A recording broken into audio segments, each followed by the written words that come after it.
Good evening, everyone. Myself, Shelma Dsouza from Audit, Inspection and Compliance Department. Our presentation is on compliance framework of depository participants. Today, Central Depository Services India Limited is India's leading and only listed depository, having achieved the milestone of holding more than 5 crore active Demat accounts. Thank you all for making this happen and look forward for your continued support.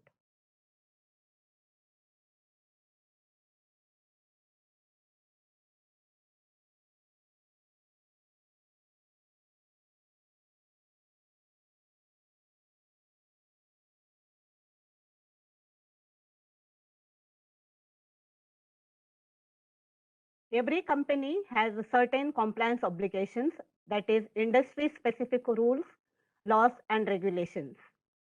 The compliance framework of CDSL includes the Depositories Act 1996, SEBI Depository and Participants Regulations 2018, bylaws and operating instructions of CDSL, directives, circulars, communiques, guidelines issued by SEBI, Government of India, regulatory bodies, and CDSL from time to time. And we also have PMLA policy. The objective of compliance are to ensure that the DPs are complying with the statutory requirements, to improve the operations of the participants and make them aware of the compliance requirements, to ensure that the required internal controls, checks, and risk management procedures are in place, to ensure better and efficient record keeping for better services to the beneficial owners. Various topics which we will see discussed today under compliance framework are reports and documents to be submitted to CDSL, commonly observed discrepancies and deviations in audit and inspection, common penalty structure, new developments in compliance, redressal of investor grievances, PMLA compliance requirements, and surveillance obligations by DP. We will see various reports to be submitted by DPs and the common observations in the reports. Submission of the reports are online except for annual financial statements and net worth. Procedure for online submission is given in Communique number 215, which is issued in the year 2018. Audited financial statements. As per bylaws, every DP must submit audited financial statements and net worth certificate annually, that is, as of 31st of March by 30th of September, and it should be sent only by the main DP. You should send full annual report. Sometimes annual financial statement is sent by DPs without auditor's reports, sometimes without annexures, and sometimes even without schedules and notes to accounts. If you are submitting a copy of the annual report, it should be attested by the director of the company or statutory auditors or practicing chartered accountant. We have net worth certificate.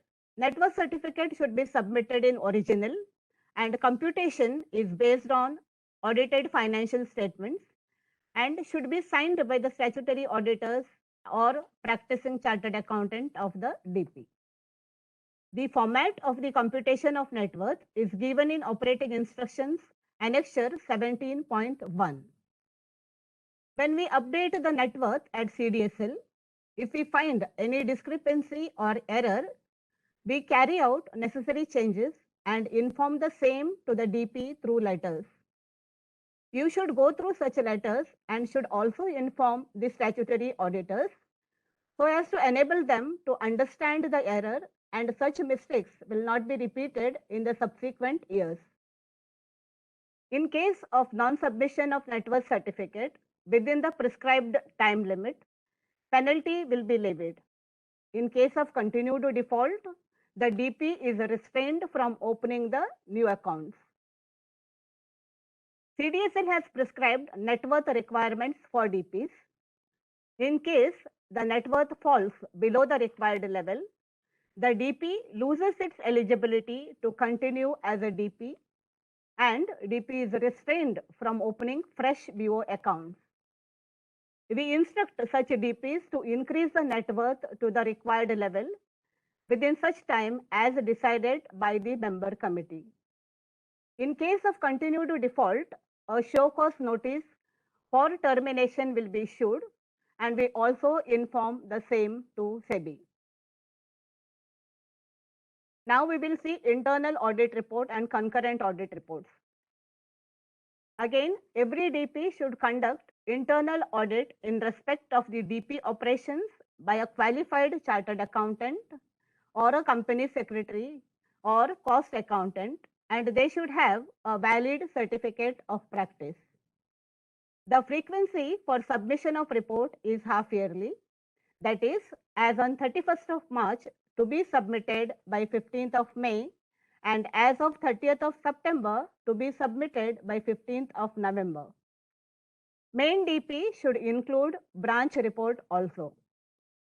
At least one person conducting internal audit should be NISM certified. The common non-compliance here we have observed is without inclusion of management comments for deviations noted by auditors or not providing compliance duly certified by auditors on the observations made, penalty will be levied. BO Grievance Report. Every DP is required to submit BO Grievance Report on a monthly basis by 10th of the following month. A consolidated report should be submitted by the main DP for all its branches. In case of no grievances, a nil report to be submitted. You should record grievances received through all the modes. It may be through letters, emails, personal visits, etc. And the same should be reported to CDSL. The format of the BO grievance report is given in operating instructions, annexure 17.4. We will move on to compliance certificate. For submission of compliance certificate for the period from Jan to June, due date is 31st of July. And for the period from July to December, due date is 31st of Jan. DP should be aware of or follow all the acts, regulations, circulars, policies, etc. And therefore, as a confirmation, you need to submit compliance certificate. If 30 days have elapsed after stipulated time period for submission of compliance certificate, penalty will be levied. CDSL will restrain the DP from new account opening. Also, the matter will be referred to member committee if the delay is beyond 60 days from the stipulated time period. The next report is risk assessment template. Risk assessment template is a half-yearly report. As of 30th of September should be submitted by 31st of October, and as of 31st of March should be submitted by 30th of April. CDSL has provided the module risk assessment template to DPs in WebCDAS application. DPs are responsible for accuracy of all the information provided in risk assessment template. The data thereafter is sent to SEBI by CDSL. We also mention in the communiques what actual mistakes done by the DPs while filling the data and how it should be derived. So please go through the communiques while filling the data. For non-submission of the data, penalty will be levied. All these penalty points we will discuss in the penalty presentation. Compliance report on internal audit report and inspection. After completion of inspection, we sign off the inspection report after discussing the same with the DP and the auditor. Thereafter, for non-compliances, if any, we send the letters to DPs.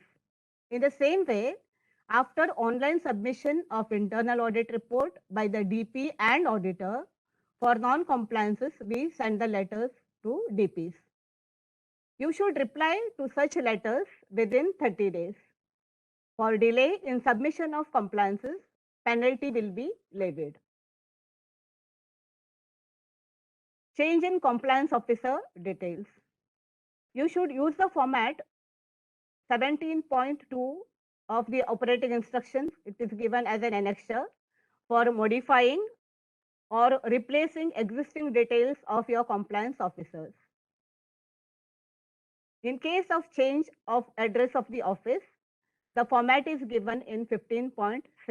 You have to submit this annexure in case of change of address. Suspicious transaction report. As per PMLA policy, if there are any suspicious transactions, DPs should report to FIU-IND directly within 7 days of discovering the transaction as suspicious. You should inform CDSL of the number of STRs filed directly with the FIU-IND during a given month. Report should be sent to CDSL latest by 7th of the following month. Soft copy should be sent to pmla@cdslindia.com. You need not submit a nil report. As a support, CDSL gives alerts to DPs of suspicious transactions on fortnightly basis. However, you should not restrict yourself to scrutinizing the transactions based on the alerts given by CDSL, but should evolve your own mechanism to monitor all the transactions. DPs should maintain a register as per the format along with action taken by the DP. You can also put up a quarterly MIS to the board intimating the status of the STRs. Suspicious transaction register not being maintained as per the prescribed format is a penalty point. Next, we have the new report that is on cyber attacks and threats. Rapid technological developments in securities market have highlighted the need for maintaining robust cyber security and cyber resilience to protect the integrity of data and guard against the breaches of privacy. And therefore, SEBI has advised depository participants to formulate a comprehensive cyber security and cyber resilience policy. In view of the same, CDSL has made provision in the system incorporating the complete checklist for submission of various reports. That is, first one is reporting of cyber attacks and threats immediately on occurrence of an incident. And you should also submit on quarterly basis, that is within 15 days after expiry of the quarter. Reporting of artificial intelligence and machine learning applications and systems by market intermediaries. This is a quarterly submission within 15 days after expiry of the quarter. You also have to submit a system audit report. This is annual submission, 3 months from the end of the financial year you have to submit. Standard checklist is given for submission of reports. User manual for submission of report is given in Communique number 302, which is issued in the year 2021. Due dates for submission of reports are for the period for the quarter April to June. Last date for submission is 15th of July, and for the quarter July to September by 15th of October. For the quarter between October to December, you have to submit the report by 15th of Jan, and for the quarter Jan to March, it should be submitted by 15th of April. For more details, you can refer to Communique number 302.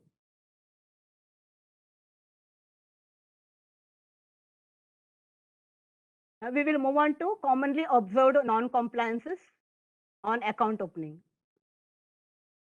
This is the area where we find most of the non-compliances in inspection as well as in IAR. Delay in uploading of KYC information or documents on KRA system. DPs perform initial KYC or due diligence and upload the information on KRA system and furnish the scanned images of KYC documents to KRA and retain physical documents.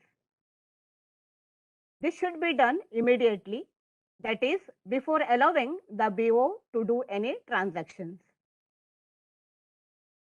Corrective action not taken for the cases kept on hold, incomplete, rejected, submitted, not available, etc. by KRA. Once you upload the documents, the status at KRA should be verified. If it is not verified, the KRA will update the actual status along with reason for incomplete KRA. For such cases, DP should send letters to the BOs informing about deficiencies in KYC documents and should advise the BOs to submit rectified documents within 30 days. You should also inform that the account will be frozen for debit if documents are not received within 30 days, and you should initiate freeze in CDAS system for cases informed by CDSL. And for other cases, you can freeze in back office system. Electronic records of basic KYCs of clients is not maintained. If the BO has opened the account with one DP and KYC is already done and the client approaches you subsequently, you should verify and download the client's details from KRA and maintain electronic records. Keeping physical records is not necessary. If we have observed that some DPs don't fetch the documents at the time of account opening, and we treat such cases as non-compliance.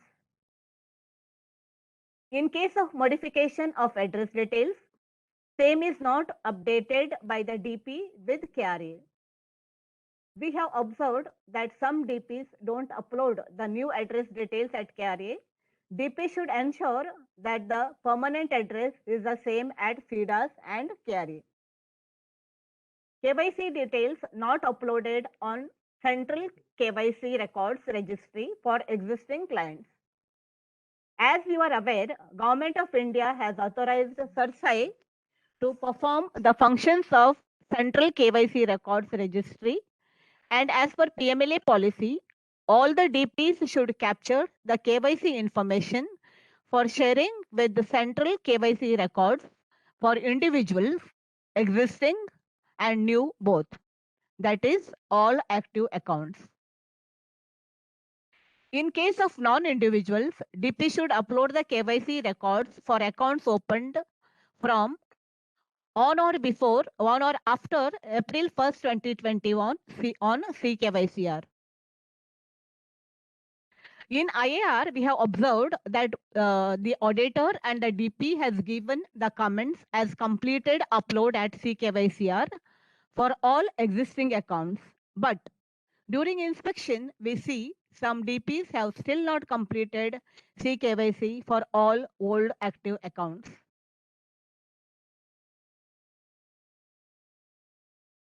Next is appropriate bank details not updated according to the status of the BO. We have also seen in case of change of address of the BO, confirmation letter not sent to BO at both old as well as new address. You should send letters physically and proof of dispatch, that is POD, should be maintained. Necessary documents, information as prescribed by CDSL have not been collected from different types of clients such as individual investors, clearing members, corporates, HF, NRIs, OCBs, trust, etc.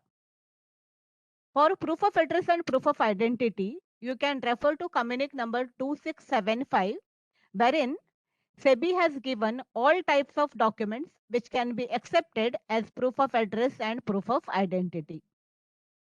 Also refer operating instructions for special accounts, that is non-individuals. DIS not issued to the BOs at the time of opening the Demat account. You should issue the DS booklet to every BO at the time of opening the account. Or you should take the option letter signed by the BO, wherein BO can select the option I require delivery instruction slip booklet or I do not require the delivery instruction slip. Format of the option letter is available in operating instructions annexure. Necessary declaration not obtained in case of minor correction in the name of the BO. For minor corrections, that is expansion, abbreviation in name, etc., BOs can submit Annexure B or letter as provided in Communic number 2019-17 number, along with one of the proof of the identity documents having the correct name. We will move on to online account opening non-compliances. With a view to allow ease of doing business in the securities market, SEBI decided to make use of technological innovations which can facilitate online KYC and gave guidelines for the same. Wide Communic number 203, which is issued in the year 2020. Thereafter, CDSL has issued 2 FAQs clarifying the doubts raised by DPs on KYC process and use of technology. The Communic number 342, which is issued in the year 2020, and next is Communic number 444. During inspection and in IAR, we have observed some non-compliances in online account opening, such as live photograph of the client not captured and e-signed with the time stamping, geographical location tagging, and liveliness check. E-sign not verified on the basis of the name, gender, and year of birth mentioned in the e-sign certificate and comparing the same with the client details available in your record. Cropped signature accepted without e-sign of the client. In cases where a penny drop facility using API of the bank fails, DP has not obtained copy of signed cancelled check. Officially valid document accepted without e-sign of the client. PAN card accepted as proof of identity, which is not included in the list of OVD. For this, you can refer to SEBI Communic, which I told you for online account opening. So all the types of documents which can be accepted for OVD, they have given in the said Communic. In cases where the investor has given address other than as given in OVD as correspondence address, KYC completion intimation letter is not sent through registered post or speed post or courier. BO account not frozen where KYC completion letter received and delivered. The DP has not conducted software and security audit and validation periodically. We will see the common non-compliances in terms of dematerialization. In case of demat requests rejected due to errors attributable to the DP, such as demat request entered without, under wrong ISIN, quantity mismatch, transmission and transposition come demat request forwarded to RTA without obtaining required documents. The certificates along with the rejection letters are not returned within 7 days to the concerned BO. Regarding DIS issuance, if the DIS booklet is lost, stolen, not traceable, undelivered, the DP has not cancelled or blocked the unused DIS in the system. DIS serial number wrongly entered in CDAS. The physical inventory is not tallied with the inventory records periodically. Procedure not followed in case of instruction slip booklet issued on the basis of the letter.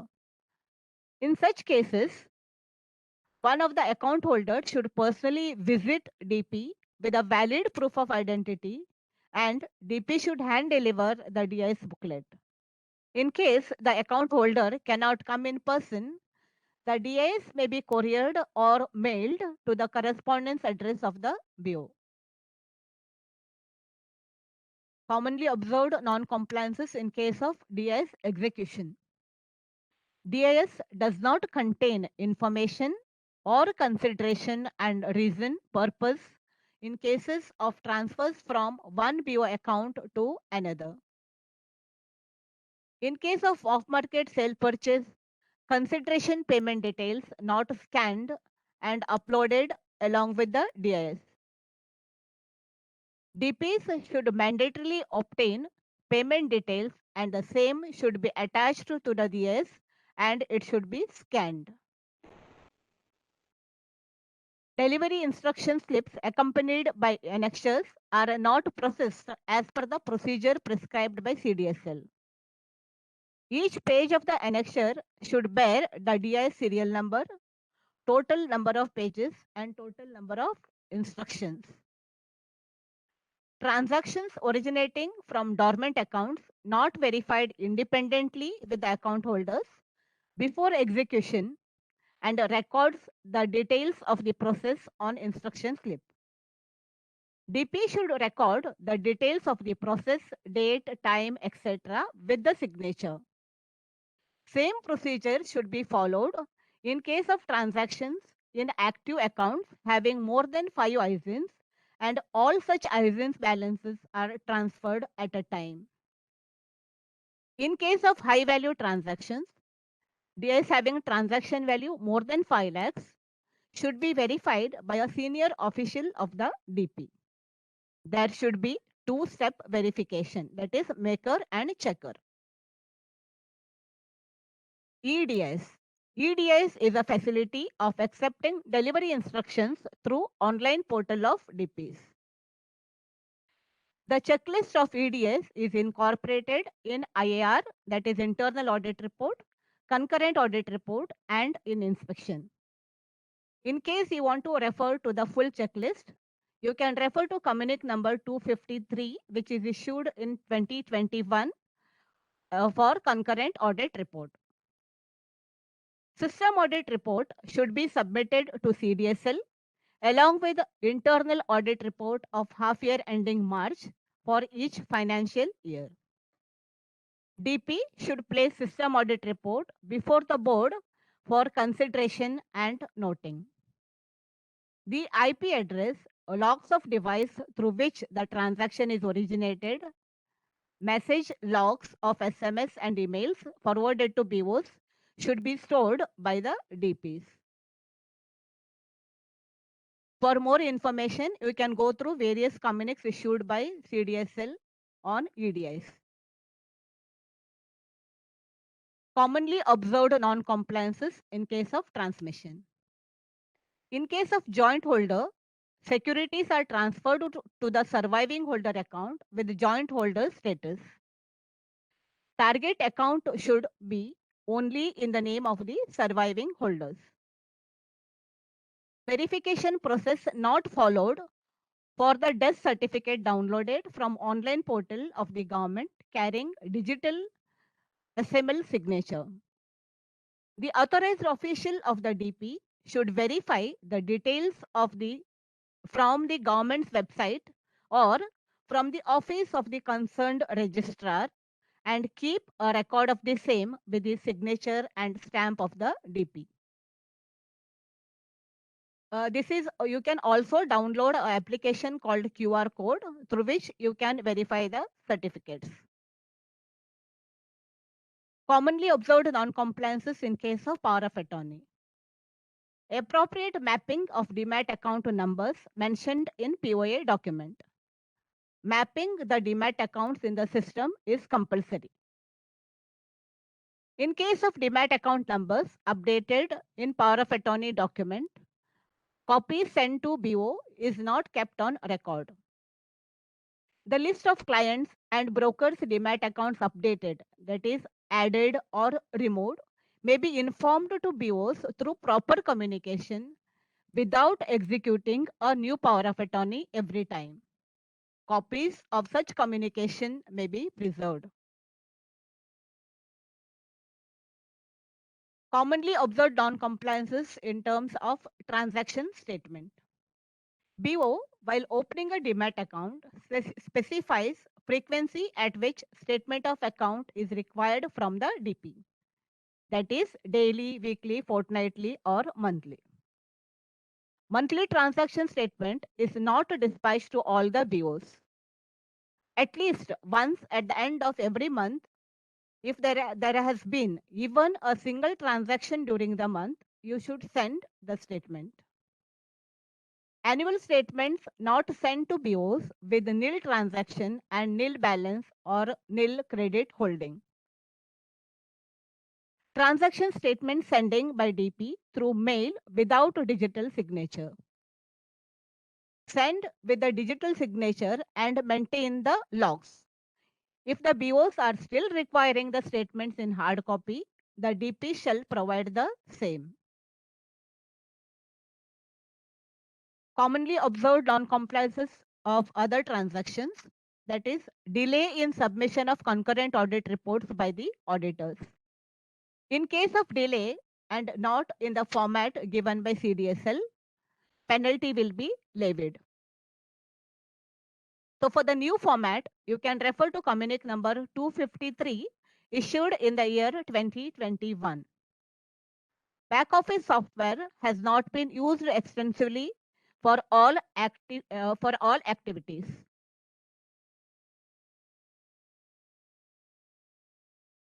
Now, regarding BSDA, eligibility not reassessed at the end of the every billing cycle, opt-out option exercised by the BO not marked in CDAS.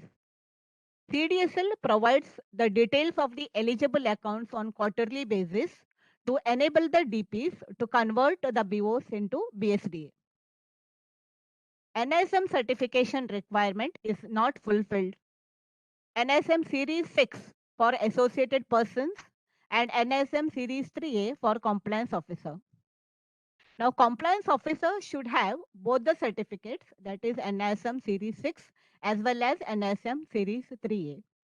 The officials with checker and verify rights should have NISM Series 6. The validity of certificates which are expired during the period from March 2020 to March 2022 has been extended till 1st April 2022. DP is not using its easiest login for processing of instructions at least once in a month. In case of emergency, system failure, contingency, etc., DPs can use CDSL's easiest facility to execute the transactions. Therefore, you should mandatorily use DP login for processing of instructions at least once in a month. You should also ensure that the digital signature certificate, that is e-token, is valid. Commonly observed non-compliances in service centers. CDSL carry out surprise inspection and checks for service centers apart from the regular inspections of the main DPs. Service centers should have trained staff with updated knowledge of DP operations so that compliance level is improved. Some of the common non-compliances are photo identification documents of the associated person involved in DP operations at service center not on record of the main DP. Scope of activity not clearly documented. Main DP should give the scope of activities or rights to each service center. Many times, it is not available at the service center, and during inspection of service centers, they call for the document from the main DP. Such things should be avoided. Name of the main DP, services offered, and do's and don'ts are not displayed at the service centers. NSM Series 6 certified staff not available. If you, at your service centers there are Officials with the checker rights, they should have NSM series certificates. DP, franchise agreement not made available for verification. DP should sign an agreement with the franchisee covering services that can be offered, and such agreement should be made available to the inspecting officials. Investor grievance register not maintained. Information about grievances redressal mechanism not displayed as per SEBI circular. Inward and outward records of documents not maintained. We should maintain it, either physical register should be available or electronic. Thank you everyone.